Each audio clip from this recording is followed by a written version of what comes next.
Tudo ok, tudo beleza? Olá, bom dia, boa tarde, boa noite. Não sei que horas vão estar assistindo a esta aula. Sou o professor Francisco José, professor de Biologia.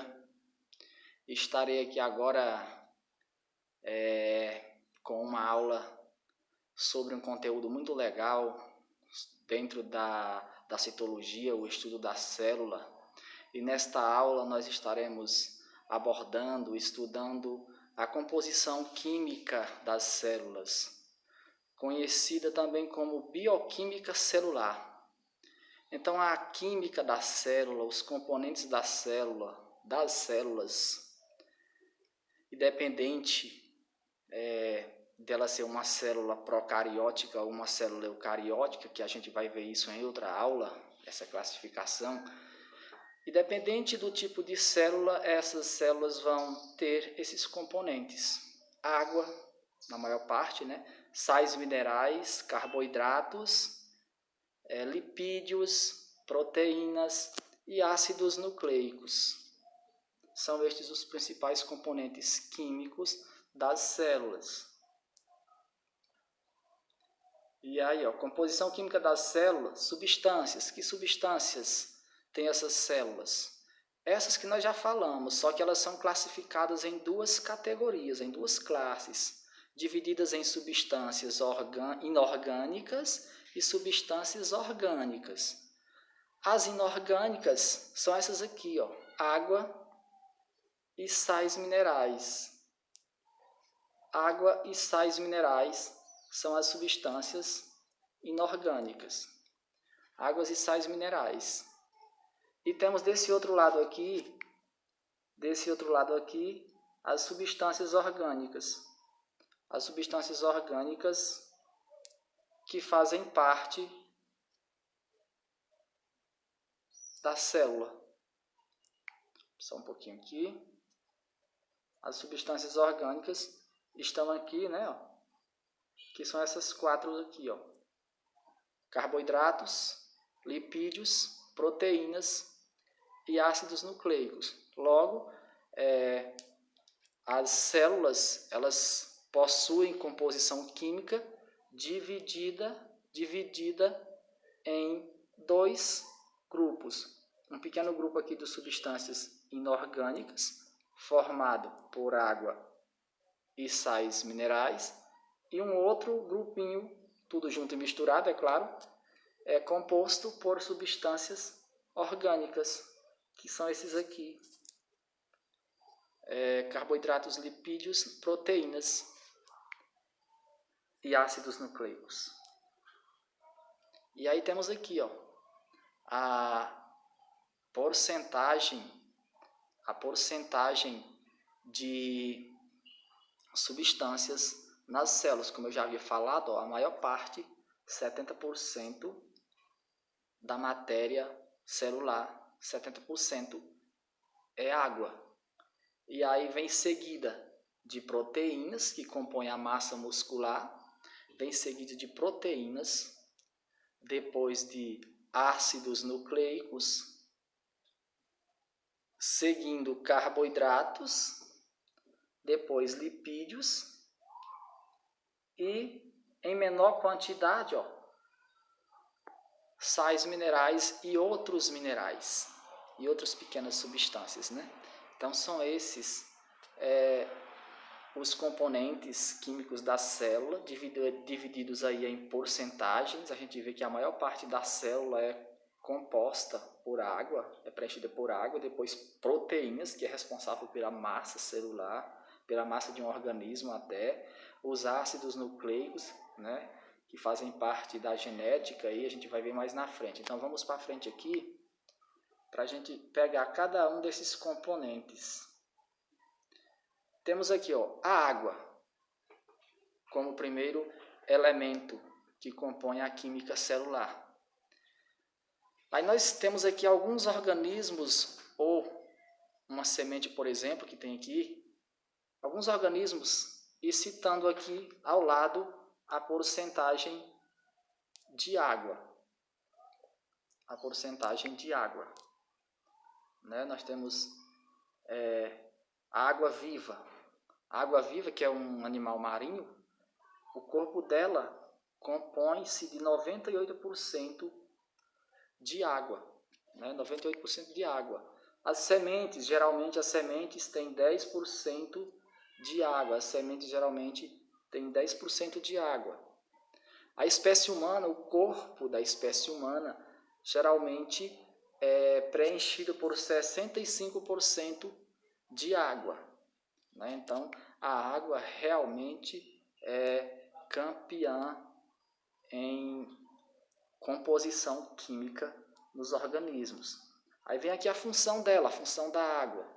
Nós sabemos que a água é muito importante e ela tem como função, ela tem função de ser uma substância que dissolve quase tudo, por isso ela é chamada de solvente universal. Ela desempenha papel lubrificante, um exemplo, as nossas lágrimas que lubrificam o olho quando algo de anormal acontece, quando algo atinge o olho, uma partícula sólida, uma poeira, ou quando choramos, né? Essas lágrimas elas lubrificam o nosso olho. O que é isso? É água, né? E essa água também tem função de transporte de substâncias. Muitas das substâncias, as substâncias que nós temos no organismo, e não só no nosso organismo, mas também nos organismos de outros seres vivos, são transportadas pela água. Ela tem esse papel de transporte. Ela também regula as temperaturas nos organismos, ou seja, ela faz a regulação térmica do corpo de determinados organismos. Seguindo aqui, temos exemplos aqui de termorregulação. A água evita variações bruscas de temperatura dos organismos. A transpiração diminui a temperatura corporal de mamíferos. Quando a gente sua, né? A gente está contribuindo para que a temperatura do nosso corpo seja mantida de forma constante, sem alterar muito, porque senão a gente vai acabar por desestruturar algumas das proteínas que precisam ter uma temperatura ideal para funcionarem, dentre outras necessidades também. Seguindo, nós vamos falar agora sobre os sais minerais.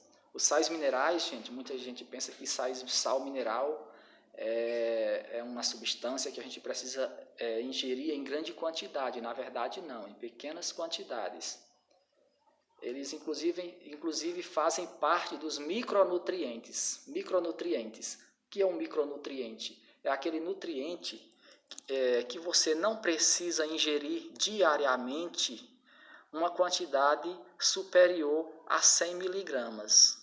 Se você só precisa ingerir 100 miligramas para menos, é um micronutriente. Acima de 100 miligramas já é considerado um macronutriente. Então, sais minerais, vitaminas, que a gente vai ver mais na frente, fazem parte dos micronutrientes e a gente precisa de pequenas quantidades diariamente. Porém, não pode ficar pendente desses minerais, dessas vitaminas. Não podemos ficar com deficiência na alimentação dessas substâncias, porque mesmo sendo necessárias em pequenas quantidades, a gente precisa sim no organismo, a ausência delas causa problemas.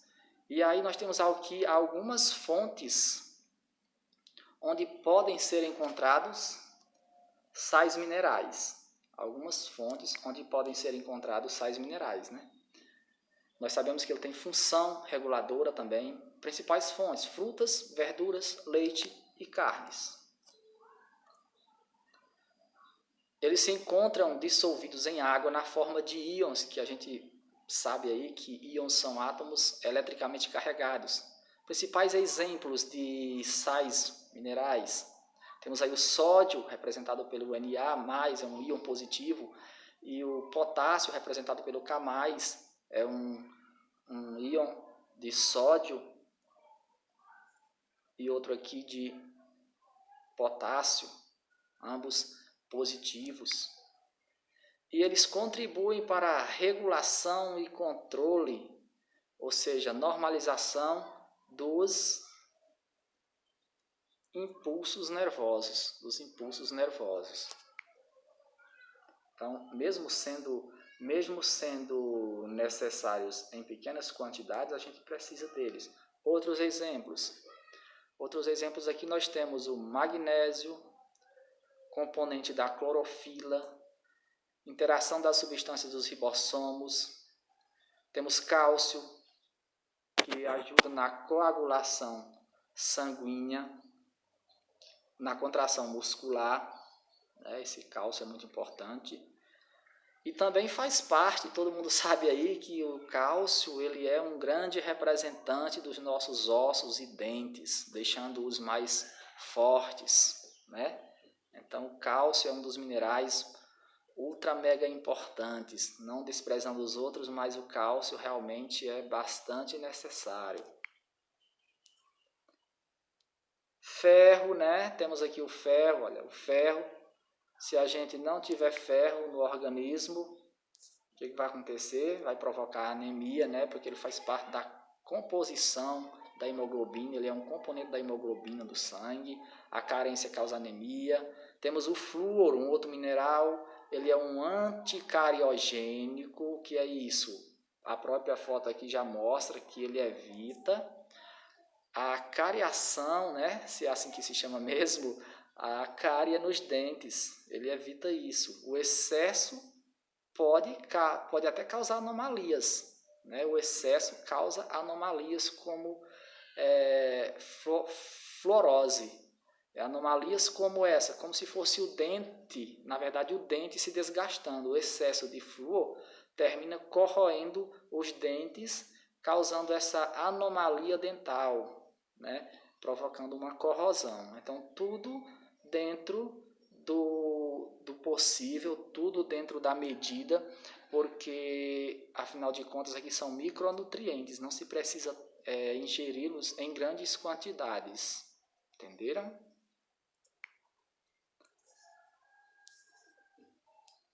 Tá dando para entender, né? Iodo é um outro mineral, componente de hormônios da tireoide, né? Essa glândula que a gente tem aqui na garganta. A carência leva ao bócio, né? Temos o fósforo também, um outro mineral, presente nos ácidos nucleicos.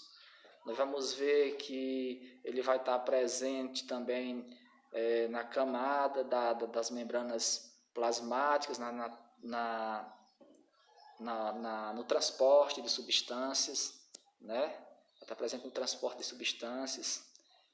E ele faz parte aqui dos ácidos nucleicos. Quando se fala em ácidos nucleicos, a gente só tem dois, né?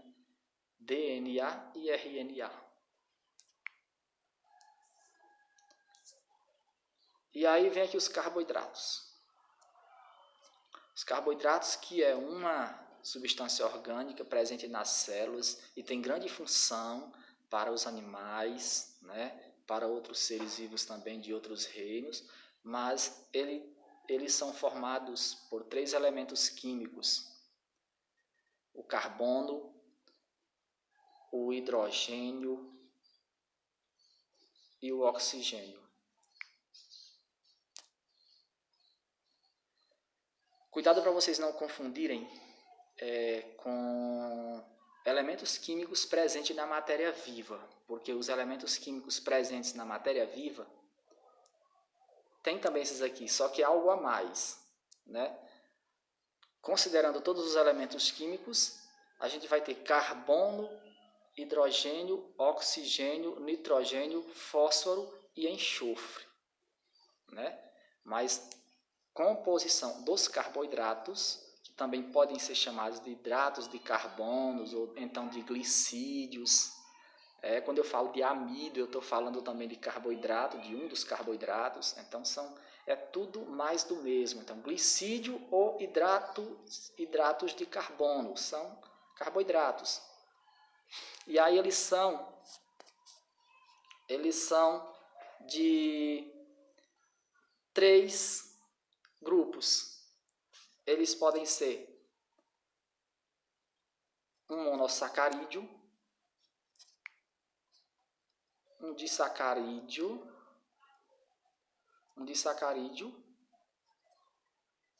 ou então um polissacarídeo.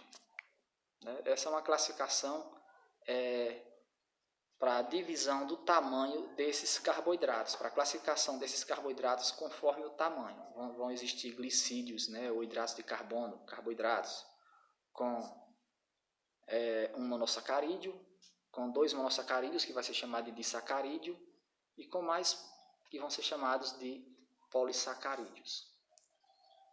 Aí vem aqui monossacarídeos, exemplos de monossacarídeos. A gente sabe que os monossacarídeos são açúcares simples, açúcares mais pequenos, glicídios mais pequenos. Aí vem aqui, uma classificação genérica dos monossacarídeos com relação ao número de carbonos presente na molécula. Ele vai variar de 3 carbonos na molécula até 7 carbonos na molécula. Aqui não está aparecendo o 7º, mas vai variar de 3 a 7. E aí ele pode ser uma triose, uma tetrose, uma pentose, uma hexose ou uma heptose. E aí aqui a gente tem alguns exemplos de monossacarídeos. Inclusive aqui nós temos aqui 2 monossacarídeos que fazem partes, ou seja, representam o glicídio dos ácidos nucleicos. A ribose é o açúcar do RNA, essa ribose aqui, que também é um ácido nucleico. Então a ribose aqui é o açúcar do RNA e a desoxirribose é o açúcar do DNA. É isso. Temos a frutose, a galactose e por aí vai os monossacarídeos. Tá aqui, a ribose é o açúcar do RNA, e a desoxirribose o açúcar do DNA. Glicose, um outro monossacarídeo chamado de glicose. A glicose ela é produzida na fotossíntese, única fonte de energia dos neurônios, encontrado no mel, no açúcar, frutas e sangue. Então, a glicose é um monossacarídeo pequeno, exatamente esse monossacarídeo que percorre o nosso sangue, que fica circulando no nosso sangue e que, se não for absorvido pelas células, vai gerar aquela anomalia conhecida como diabetes, diabetes de Melito, e a gente vai ficar com excesso de açúcar no sangue.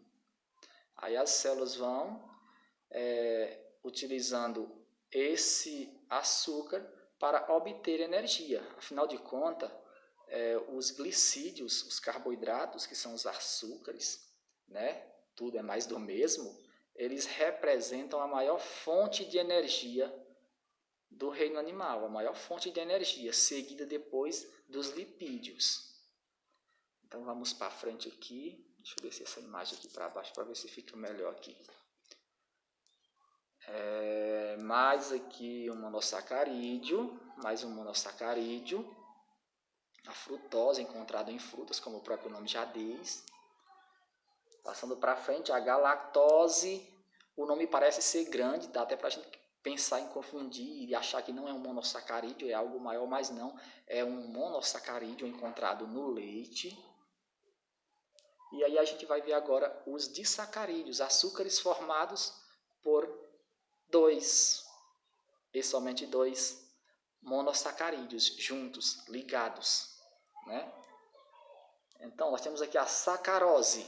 Sacarose é um disacarídeo formado por dois monossacarídeos. A sacarose é um disacarídeo formado pelo monossacarídeo glicose e pelo monossacarídeo frutose lá das frutas, né? Encontrado na cana de açúcar. Essa sacarose, esse disacarídeo é encontrado na cana de açúcar. Temos aqui a maltose. A maltose é a junção de duas moléculas, formado pela união de duas moléculas de glicose, que aí vai dar origem à maltose. Encontrada no malte dos vegetais, entenderam? Esse açúcar classificado como disacarídeo. Vem a lactose, que é um disacarídeo encontrado no leite, e ele vem da união de dois monossacarídeos, a glicose e a galactose, formando aí o disacarídeo lactose, também encontrado no leite e seus derivados, queijo, doces de leite, todos os seus derivados contêm esse disacarídeo lactose, que é formado por glicose e galactose. E aí vamos agora para os polissacarídeos. Polissacarídeos são macro vem de grande, né? São macromoléculas formadas por muitos monossacarídeos.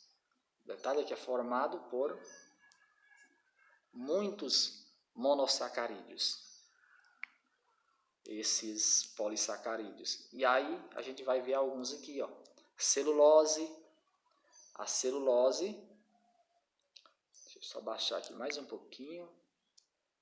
A celulose, ela é um polissacarídeo que a gente sabe que é muito famoso, presente nos vegetais, né? Tem uma função estrutural, formada por aproximadamente 4.000 moléculas de glicose. 4.000 moléculas de glicose. Não é digerida pelo organismo humano. Nós não temos essa capacidade de digerir a glicose. Ou seja, vegetais, quem mais tem capacidade de digerir vegetais são os animais, principalmente os ruminantes. Nosso organismo não tem os micro-organismos que fazem a digestão da celulose. Os animais ruminantes, eles têm no intestino uns micro-organismos, bactérias especiais que fazem a digestão dessa celulose para eles, né? E nós não temos essa capacidade. Constitui fibras vegetais de nossa dieta. Então, aquelas fibras que aparecem em nossa dieta, aquela parte massiva, fibrosa, que inclusive é eliminado nas fezes, são eliminadas nas fezes, é realmente fibras de celulose, que a gente não consegue digerir. Aí vem o amido. O amido está para as plantas, assim como a glicose e a sua grande molécula de glicogênio está para os animais. O amido é o açúcar dos vegetais, é a fonte de reserva dos vegetais. Enquanto em nossos organismos animais, tanto faz ser do corpo humano como de outro animal, enquanto nossa fonte de energia é a glicose, na forma de glicogênio armazenada, para as plantas vegetais, a fonte de reserva é o amido. Reserva energética vegetal, está aí, ó. Reserva energética vegetal, encontrado em frutos, sementes, caules e raízes. Glicogênio, já aqui a nossa reserva, formado por cerca de 30.000 moléculas de glicose, e é a reserva energética animal, encontrado em fígado e nos músculos. Essa reserva fica no fígado e nos nossos músculos, né? Nossas células pegam aquele excesso de glicose que não foi utilizado e armazena no fígado e nos músculos.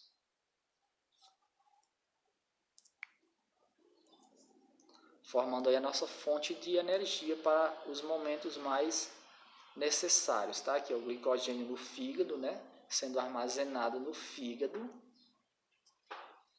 para depois a gente utilizar ele no sangue. Utilizar ele no sangue em caso de necessidade. O que não pode é a glicose ficar no sangue. O excesso tem que ser retirado e armazenado na forma de glicogênio.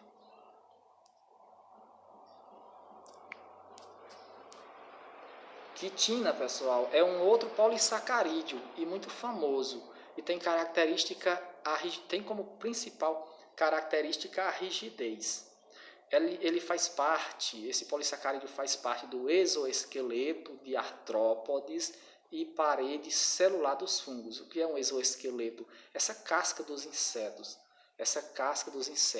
Exo é fora, né? Nós temos um endoesqueleto.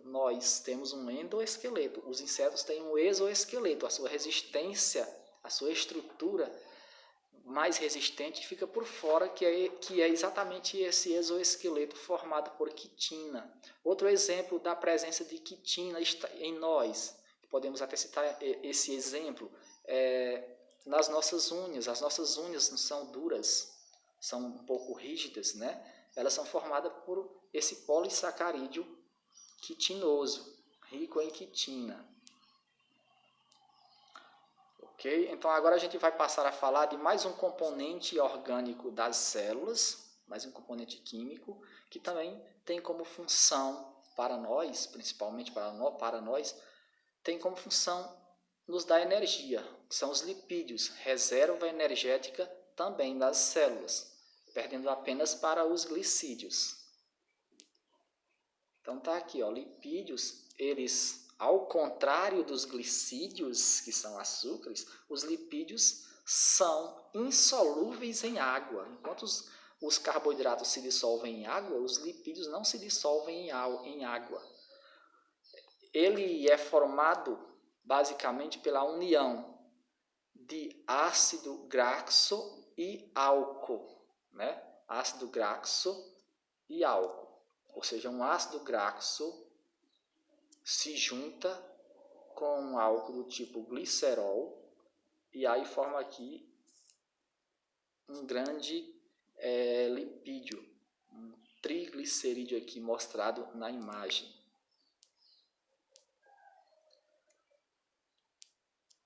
Lipídios mais comuns. Nós temos os óleos e as gorduras. E aí eu queria falar um pouquinho da característica delas. Os óleos geralmente são de origem vegetal e as gorduras de origem animal. Como diferenciar um óleo de uma gordura? Porque os dois são lipídios e são os mais comuns até. Os óleos são lipídios líquidos sob a temperatura ambiente. E as gorduras consideradas saturadas, a exemplo nós podemos citar aqui a margarina, que é de origem animal, são lipídios saturados e que tem como principal característica serem sólidos na temperatura ambiente. Então é uma forma muito simples da gente diferenciá-los, quem é gordura e quem é óleo. Os óleos são insaturados, de origem vegetal, e as gorduras saturadas, de origem animal.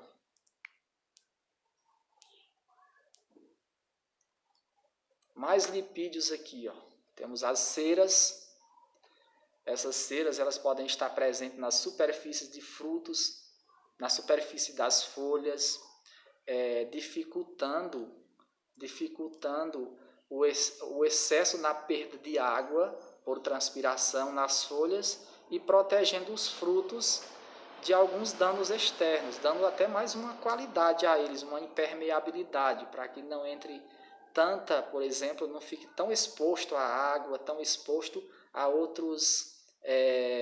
a outras intempéries do ambiente. As células elas têm esse papel protetor sobre folhas, sobre os vegetais, sobre frutas, folhas. É um lipídio importante. Fosfolipídios, quando a gente vai estudando membrana plasmática, vai ver que os fosfolipídios fazem parte da composição da membrana das células. Os fosfolipídios vão fazer parte da composição da membrana das células, né? São muito importantes. Esteroides, conhecido como colesterol, eles são divididos em dois grupos aqui, estrógeno e testosterona, né? Que se referem a características, conduzem aí a características em nós, por exemplo, relativas ao sexo masculino e feminino, conforme a gente vai ver mais na frente aqui. Então está aqui os lipídios na membrana plasmática, que a gente vai estudar depois, né? Quando a gente estiver estudando a membrana plasmática, a gente vai ver que ela é composta por duas camadas, ó. Uma camada e outra camada aqui abaixo, né?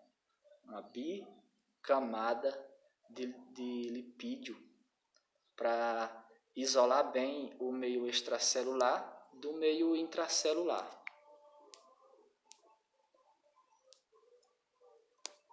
Aí outro aqui, os esteroides. A molécula de colesterol é matéria-prima. Está presente em todas as membranas celulares. É necessário para a síntese de vitamina D na pele. É utilizado pelos ovários e testículos na síntese dos hormônios sexuais. Eis aí uma grande importância desse lipídio classificado como esteroides. E aí vem aqui eles aqui, mostrando esses esteroides aqui e suas divisões aqui, ó.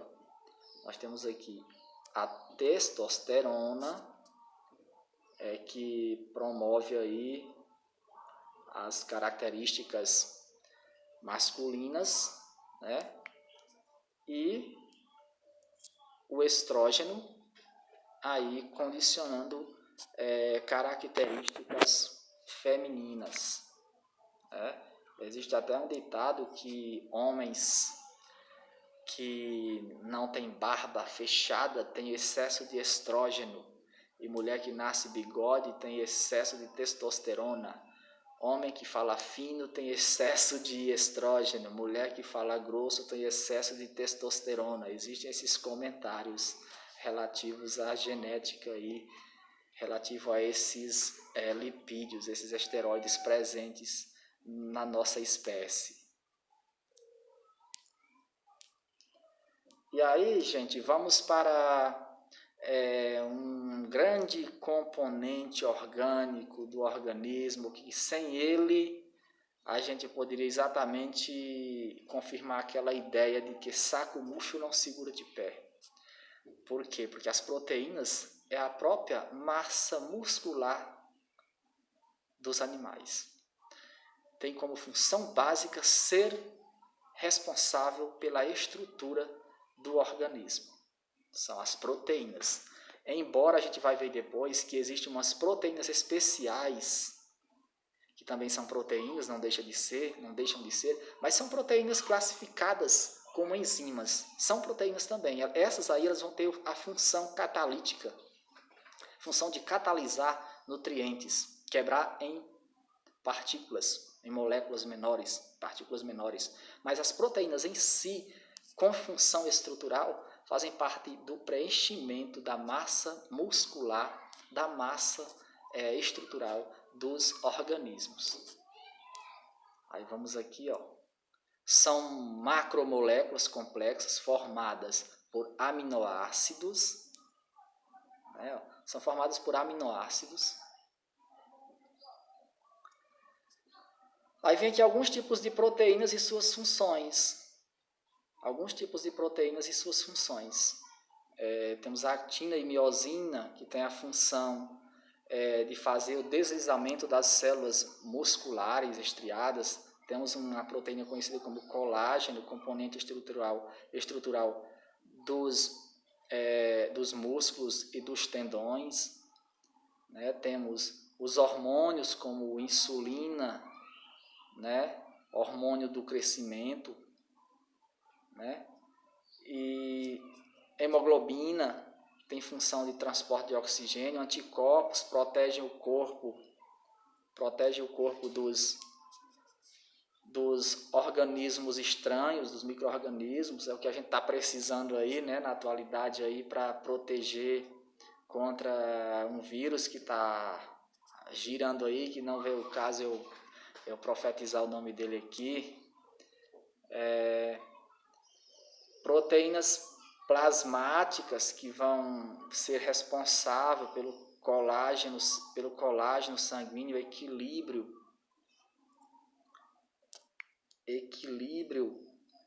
de líquidos, né, no sangue. Proteínas musculares que tornam o músculo capaz de contrair.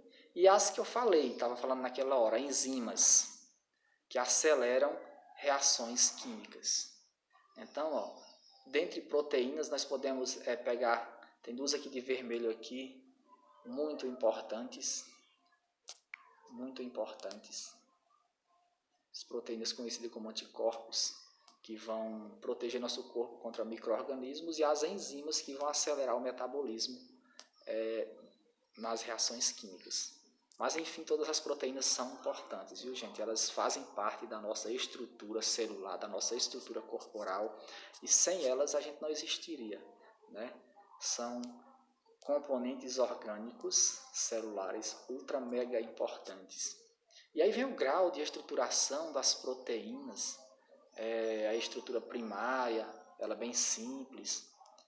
A estrutura secundária, a estrutura terciária e aí quaternária. Quando a primária se enrola sobre si mesma, se transforma em secundária, depois ela se transforma em... Depois a secundária se transforma em terciária, né? A secundária se enrola de novo, se transforma em uma proteína terciária que volta a dar volta sobre si mesma e fica mais complexa, dando origem à quaternária, e torna-se mais complexo aí o processo.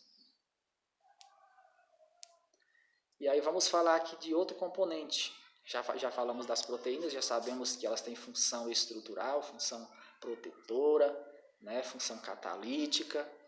E a gente vai falar aqui dos ácidos nucleicos relacionados com a hereditariedade. Temos o RNA e o DNA, são só esses, né, gente? Os ácidos nucleicos são só dois. O ácido ribonucleico, né, que é o RNA, e o ácido desoxirribonucleico, que é o DNA, responsável aí pelas nossas características genéticas. E aí nós temos aqui a fita de DNA, e a fita de RNA, né? Fita de DNA e RNA. Aqui vai falar dos nucleotídeos que compõem essas fitas, tanto de DNA quanto de RNA. E aí esses nucleotídeos vai ter essa formação aí, de um fosfato, né? No caso aí do DNA, uma fita de DNA, porque aqui é uma desoxirribose, nós vamos ter um fosfato ali, ligado aqui a uma adenina, que é uma base nitrogenada, e aqui ligado a uma guanina. A gente vai ver aqui em seguida, eu acho que vai estar nesse slide aqui, as bases nitrogenadas e seu pareamento. Está aqui, As bases nitrogenadas existentes no DNA são essas que vocês estão vendo aqui, Deixa eu baixar aqui mais um pouquinho. As bases nitrogenadas que compõem o DNA é a adenina que se liga à timina. Sempre assim, a adenina se liga à timina. e citosina se liga a guanina. Então, A se liga a T e C se liga a G. E aí eu lembro que fica bem fácil da gente memorizar, né? ATCG, é isso? Aí, como é que eu vou saber, olhando para as bases nitrogenadas, quem é DNA e quem é RNA? Deixa eu ver se aqui na frente vai falar sobre isso. Mas eu posso explicar logo aqui, ó. Como que a gente vai saber que é um RNA olhando para as bases nitrogenadas ou se é um DNA? Simples assim, ó. O DNA, ele vai ter sempre timina. Essas outras três aqui, circular aqui o T. Essas outras três aqui, ficou muito mal circulado esse aplicativo aqui. Né? Então, tem o T aqui, que é exclusivo do DNA. Aí ficou aqui a adenina, citosina e guanina. Essas outras três aí, elas estão presentes nos dois. Tanto a adenina, quanto a citosina, quanto a guanina vão estar presentes no DNA e no RNA. Mas aí como é que eu vou saber quem é quem? No lugar de timina, quando for RNA, a gente vai trocar por uracila, certo? Mal feito, mas dá para entender. Uracila vai sempre se ligar à adenina. Aí sim, deixa de ser DNA para ser RNA, beleza?